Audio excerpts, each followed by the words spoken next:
Hello everyone, today I will talk about how I do my lip syncing animation. Well, actually the only recent one that I made. And before we get into that, I'm gonna get some disclaimer here, and every time I make a tutorial I'm gonna say this.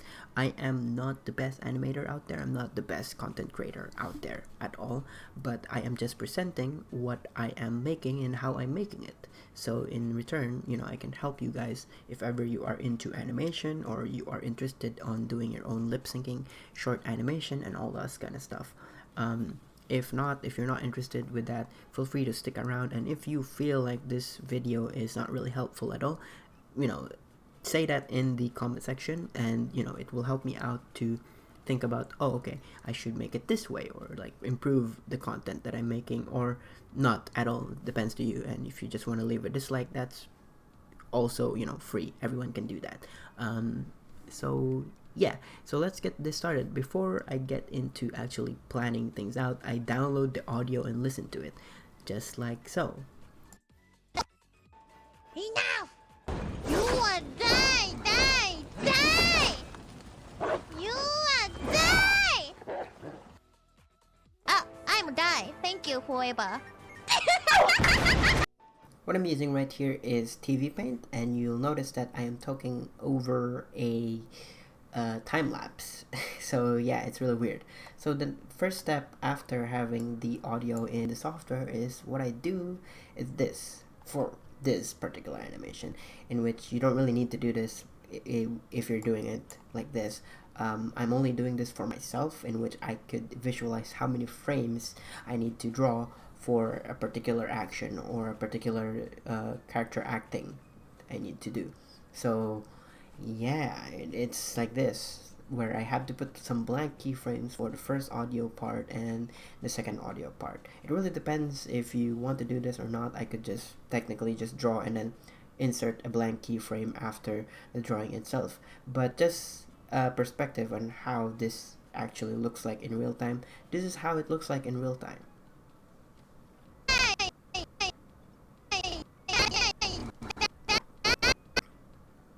So yeah, you have to listen to the audio itself. Well, I have to listen to the audio itself to imagine how it will look like and all those stuff.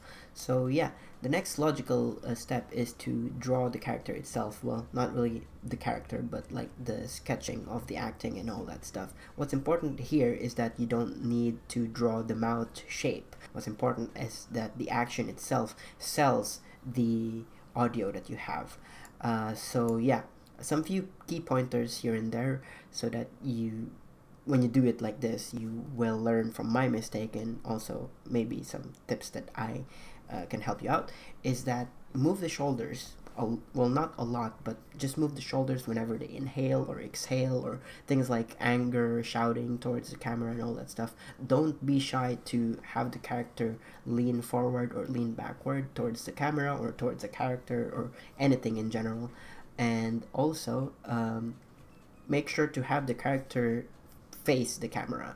Like if she's talking to a character, have it on 3/4 so that we can see the actual face, the expressions that they have. Because if you're doing side way, or like, well, not sideway, but side view or like back view, you don't really see the acting on itself, So yeah, I'll show you how this turns out at the end, like so.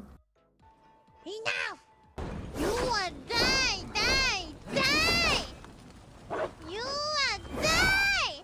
And once again, you have to actually listen to this audio. So this is how it looks like in real time.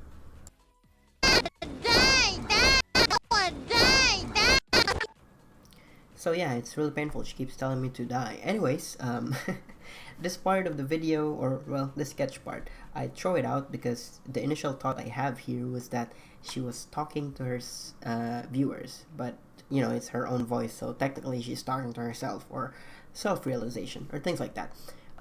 Moving on from that, I have the mouth here animated, so it's a separate layer on top of the animation layer for the character acting. And there's some few things I want to mention, but because I am talking in a time lapse, yeah, I can't really show it. So, future self, help me out here.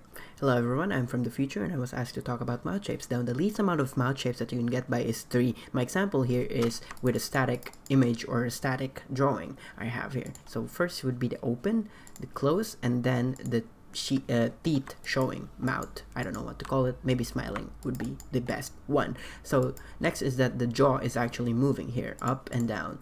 So yeah, that's really important for me, but because I have a really crude drawing here, really simple drawing, it's easier to do that. If you have coloring and all that stuff, I suggest you draw the face in a different layer in which you can erase the jaw part and then redraw it entirely without having to erase and color all those stuff in this general area.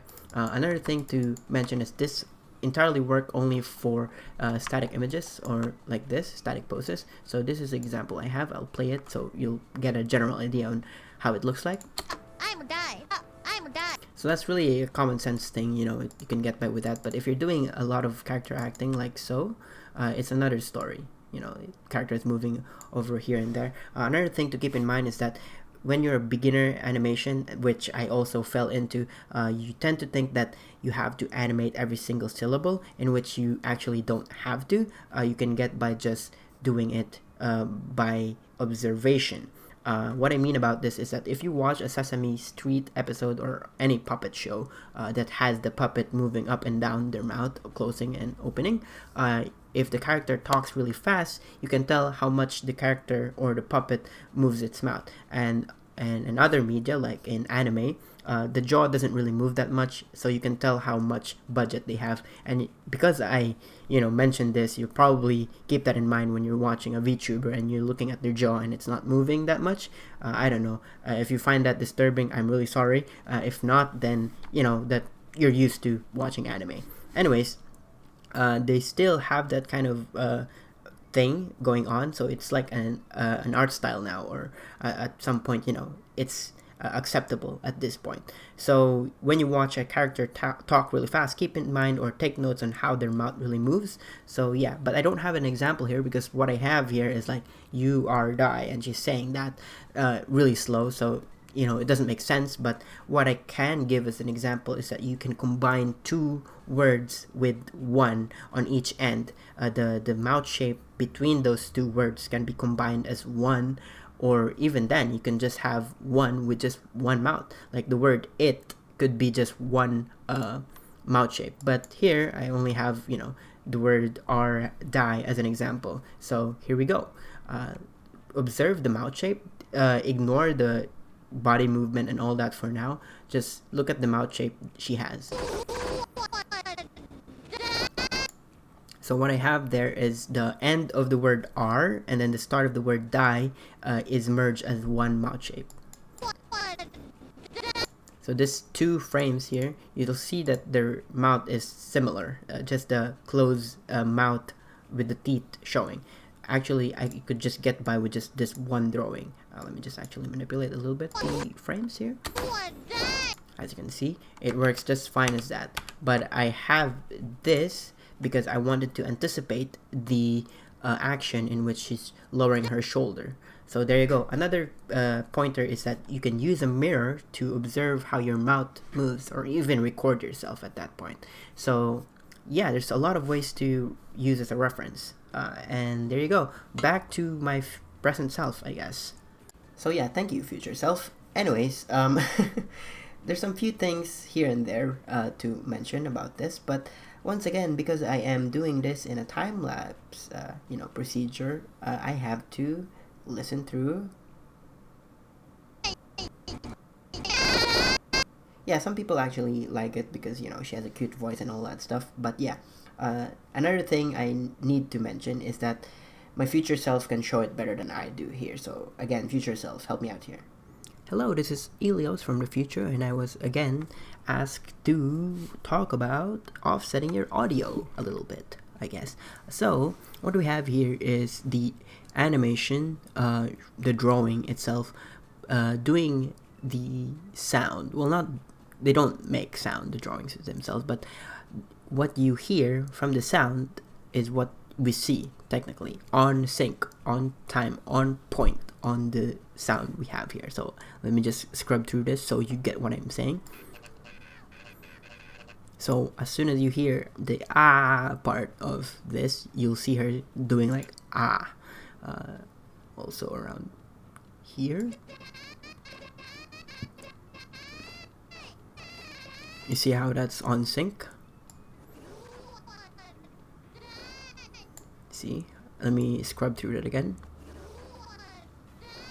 And by now you can tell that, oh, okay, everything is on sync. Let me actually play this and see how it works. Actually, don't, let me just put that there so you'll see how it, you know.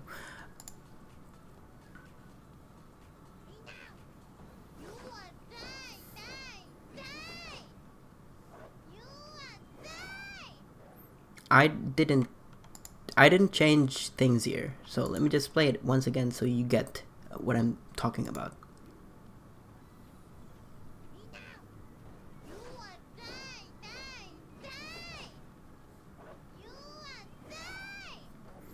So when you play it, when you have it everything on sync, and you play it, you'll notice how the sound kind of plays ahead of the animation. That's because it's the same phenomenal as the, I don't know if you say phenomenal or phenomenal, I don't know how to explain it, but it's the same as the lightning and thunder. You see the lightning first and then you hear the thunder, but in animation form, or in this animation scale, it's really small, just a few frames, not as, you know, not as long as thunder have. So what I have here is the original video that I uploaded, and you'll see here how much delay I have. Usually it's around 4 or 3 frames, something like that. As you can see, I already am seeing her saying you, and then we hear the you.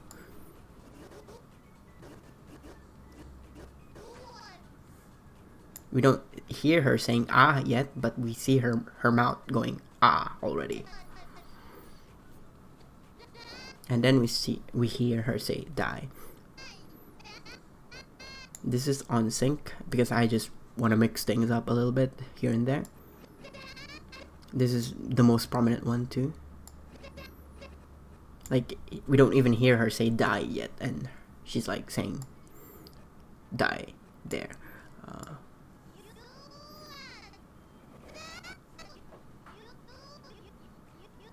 This one is on sync again, but I could, you know, play around with the frame here if I want to, but I'm not gonna do that. So if I play this, it's as similar as the actual one that I uploaded.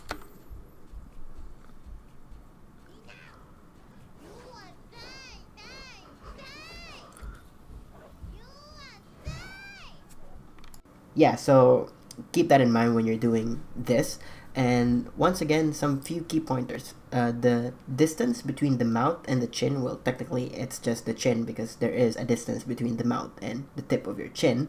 If you want to stay consistent with that, you have to have a structure on that. The same way as Disney draw their or animate their characters, it feels like a malleable character where it goes up and down and all this stuff, you know, squash and stretch. Of course, I'll show you the end version of this right around here. Enough! You will die! You will die! But in the end of the day, it really depends on your art style. If you want a more flexible art style, in which that doesn't matter if the size of the chin and all that stuff, you know, you can have that. Nobody will judge you. They'll only judge your work, obviously. So far, the only part that they judge about you when you do that is that you're lazy.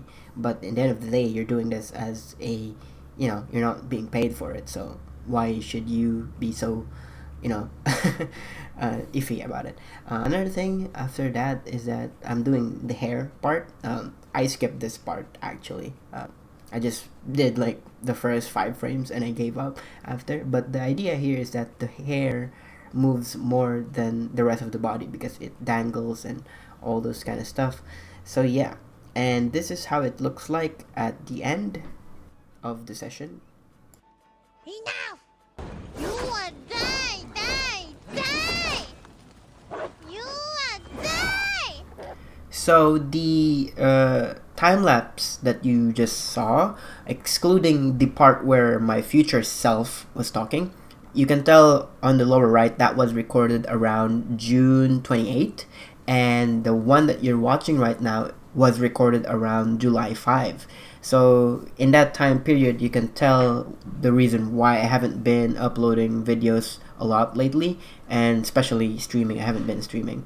So yeah, I also have something going on in real life, but other than that, yeah, those are some few main reasons, especially if you're like watching whole life content.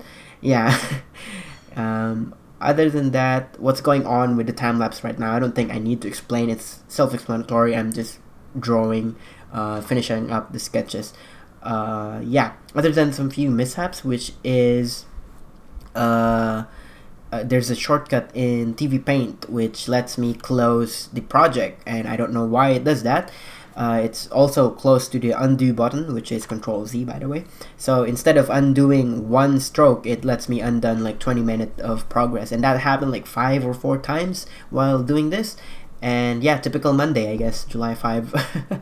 And also, I just finished it this way, which is sketchy kind of art style. I don't know if you could call it an art style, but I usually just experiment with stuff, especially when I'm doing fan made.